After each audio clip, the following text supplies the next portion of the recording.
আসসালামু আলাইকুম এভরিওয়ান।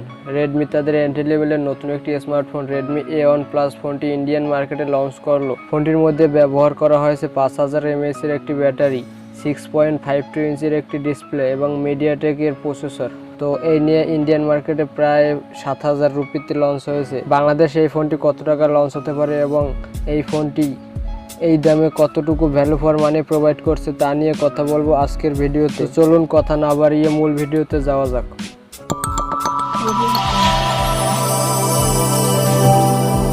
শুরুতেই ফোনটির ডিজাইন অ্যান্ড বিল্ড কোয়ালিটি নিয়ে বলতে গেলে ফোনটির ব্যাক প্যানেলে ব্যবহার করা হয়েছে প্লাস্টিক বা পলিকার্বনেট, যার উপর থাকছে লেদার ফিনিশ। আর এই লেদার ফিনিশ হওয়ার কারণে হাতে ধরে ভালো একটি গ্রিপ এবং বেশ প্রিমিয়াম মনে হয় এই ফোনটির ব্যাক সাইডে একটি স্কোয়ার শেপের মধ্যে থাকছে ডুয়াল ক্যামেরা সেটআপ, সাথে থাকছে একটি ফ্ল্যাশ লাইট। ফোনটির ফ্রন্টের দিকে থাকছে ফুল ভিউ ডিসপ্লে, যার টপে থাকছে ছোট্ট একটি নচ, আর এই নচের মধ্যে ইমপ্লিমেন্ট করেছে ফোনের সেলফি ক্যামেরা। ফোনটির ডান দিকে থাকছে ভলিউম লকার, তার নিচে থাকছে পাওয়ার বাটন এবং নিচের দিকে থাকছে 3.5mm হেডফোন জ্যাকের port, main microphone, micro USB port এবং মেইন স্পিকার গ্রিল। তবে মাইক্রো ইউএসবির পরিবর্তে ইউএসবি টাইপ সি পোর্ট দিলে চার্জিং স্পিডটা বেশ ভালো পাওয়া যেত। ফোনটির বাম সাইডে থাকছে ট্রিপল কার্ড স্লট, যেখানে দুটো ন্যানো সিমের পাশাপাশি একটি মাইক্রো এসডি কার্ড অনায়াসে ইউজ করা যাবে।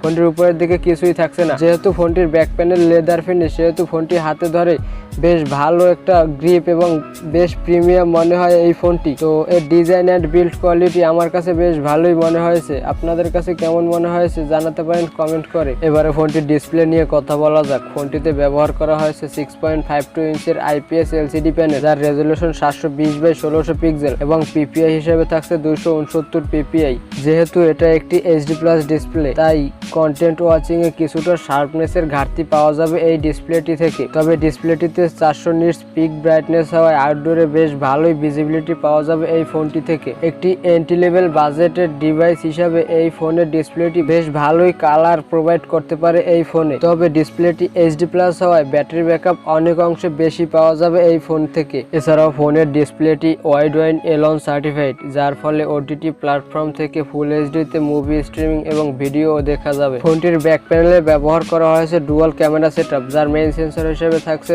8 মেগাপিক্সেলের একটি ক্যামেরা এবং বাকিটি 2 মেগাপিক্সেলের একটি ইউজলেস কিউবেজ সেন্সর। ফোনটির প্রাইমারি ক্যামেরা দিয়ে ডে লাইটে বেশ ভালো ছবি তোলা গেলেও লো লাইটে বেশ হতাশ করেছে এই ফোনটি। এবং ফোনটির ব্যাক ক্যামেরা দিয়ে সর্বোচ্চ ভিডিও রেকর্ড করা যাবে 1080p 30fps এ। ফোনটির ফ্রন্টে থাকছে 5 মেগাপিক্সেলের একটি সেলফি ক্যামেরা, যেটা দিয়ে ডে লাইটে বেশ ভালোই সেলফি তোলা যাবে। এবারে ফোনটির পারফরমেন্স নিয়ে কথা বলা যাক। ফোনটি রান করছে MIUI 12 বেসড অন Android 12 এ। ফোনটির চিপসেট হিসেবে থাকছে মিডিয়াটেক হিলিও A22, যেটা কিনা একটি অক্টাকোর প্রসেসর এবং যার ট্রানজিস্টর সাইজ 12 ন্যানোমিটার এবং এই চিপসেটটির clock speed 2.2 GHz, cortex A57 এবং জিপিইউ হিসেবে থাকছে পাওয়ার ভিআর GE8320। আপনারা তো অবশ্যই অবগত আছেন যে মিডিয়াটেক হিলিও A22 তেমন কোনো পারফরমেন্স সেন্ট্রিক একটি চিপসেট নয়। এই চিপসেটটি দিয়ে কোনো হাই গ্রাফিক্সের গেম প্লে করা না গেলেও রেগুলার ইউসেজ ও ডেইলি টাস্ক খুব ভালোভাবে হ্যান্ডেল করতে পারবে এই চিপসেটটি। এবং এই ফোনটিতে র্যাম হিসেবে থাকছে 2GB র্যাম এবং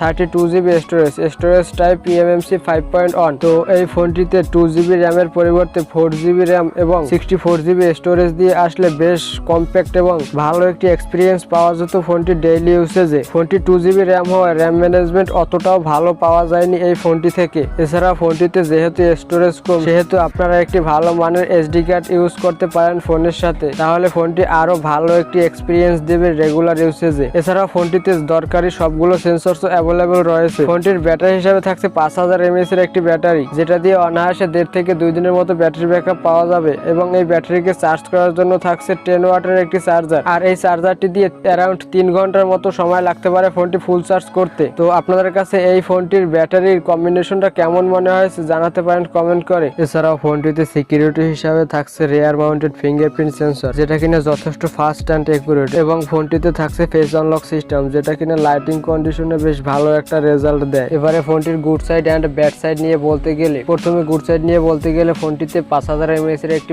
বিগ ব্যাটারি ইউজ করা হয়েছে, যেটা দিয়ে অনায়াসে 1.5 থেকে 2 দিনের মতো ব্যাটারি ব্যাকআপ পাওয়া যাবে। এবং 6.52 ইঞ্চির একটি ডিসপ্লে, যেটা দিয়ে কন্টেন্ট ওয়াচিং ও রেগুলার ইউসেজে বেশ ভালোই একটা এক্সপিরিয়েন্স পাওয়া যাবে। এছাড়া ফোনটির ব্যাড সাইড নিয়ে বলতে গেলে ফোনটিতে ব্যবহার করা হয়েছে মিডিয়াটেক হিলিও A22 এর মতো একটি চিপসেট, যেটা কিনা বর্তমান সময়ের সাথে মানানসই নয়। এবং ফোনটিতে ব্যবহার করা হয়েছে 2GB র্যাম এবং 32GB স্টোরেজ। এর পরিবর্তে যদি 4GB র্যাম এবং 42GB স্টোরেজ হতো তাহলে বেশ ভালো হতো এই ফোনটি। তো এই ছিল আজকে Redmi A1 Plus এর ছোট্ট একটি রিভিউ। আপনাদের কাছে কেমন মনে হয়েছে এই ফোনটি জানাতে পারেন কমেন্ট করে। সো এই ছিল আজকের ভিডিও। আপনার কাছে আমার ভিডিও যদি ইনফরমেটিভ অ্যান্ড হেল্পফুল মনে হয় তাহলে ভিডিওতে একটি লাইক দিয়ে চ্যানেলটি সাবস্ক্রাইব করে রাখবেন। আল্লাহ হাফেজ।